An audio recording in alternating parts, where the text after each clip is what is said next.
So recently I traveled to Japan and I had this really eye-opening ramen experience. The story begins in Tokyo. I'm strolling through the streets, I'm checking out local life, and after a long day I start getting really hungry.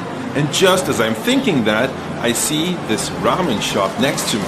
So I go inside, and it's one of these super cozy, small Japanese restaurants. I order the house specialty, a super creamy shio ramen. But hold on a second, this kind of starts to sound like a video about ramen, but it's not. Instead, today I would like to point your attention to this, gyoza, ramen's humble sidekick. Okay, so gyoza are almost identical to jiaozi, Chinese dumplings. In fact, when in World War II Japan invaded northeast China, home of the OG Chinese dumpling, this is when the jiaozi took over Japan. Gyoza became a staple dish, especially yaki gyoza, the pan-fried variety, and especially as the iconic sidekick to ramen. And that brings me to today's challenge. Today I want to try to put the ramen inside the gyoza. Kind of like a ramen soup dumpling gyoza. Why do I keep doing this? Okay, so first I'm gonna make the soup, and I'm gonna go for a miso ramen broth. But do not confuse a miso ramen broth for a miso soup. These are two completely different things. It's like comparing boiled potatoes to French fries. In a bowl, I'm combining red miso paste with a good heap of minced dry roasted garlic. And then a good spoonful of honey, a dash of sake, a little bit of soy sauce and pork fat. Combine everything, then transfer to a saucepan on medium heat. After a few minutes of bubbling, add about 500 milliliters of water and simmer carefully for about 10 minutes. Let me tell you, this stuff already smells so good I can hardly handle this shit. Now transfer your broth and sift out all the larger chunks. I'm now adding in some pre-soaked gelatin, which looks oddly like some sort of weird ice cube at first, but what the gelatin does is it will help the broth solidify once it cools down. And that's exactly why I am pouring this out on a tray first, to then put it in the freezer while we go on with the recipe.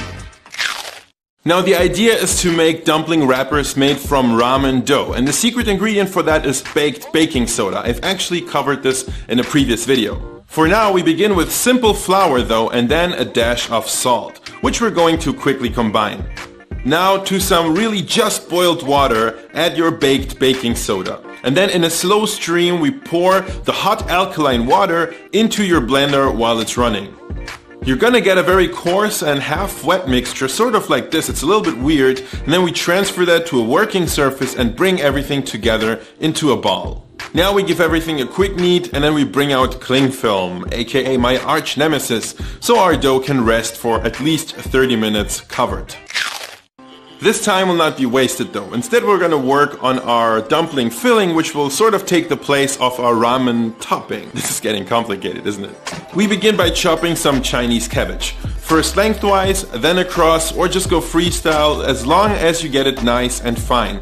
Because we'll need to add a whole lot of salt to it, then mix, and then this will draw out the moisture from our cabbage while we work on everything else.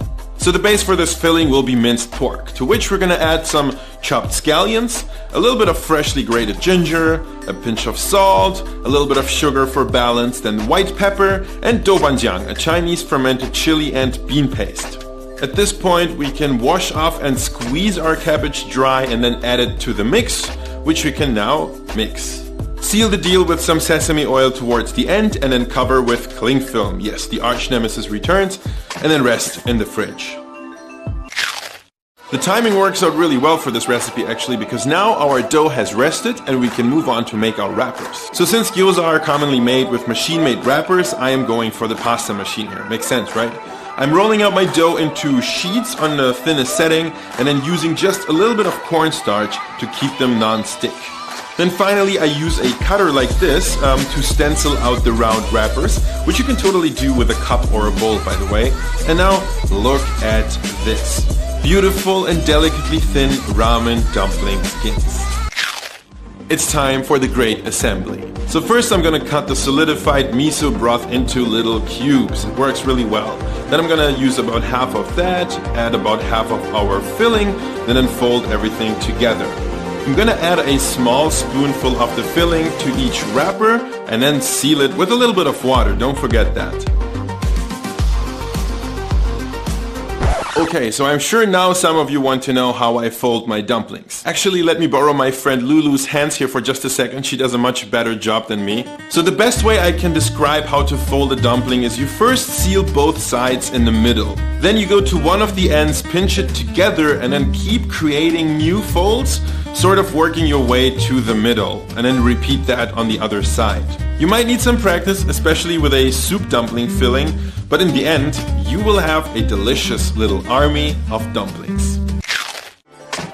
So I tried a bunch of things with these dumplings. I tried pan frying them like gyoza. I also tried steaming them like xiaolongbao soup dumplings, but neither of these methods worked really well with the ramen dough skin.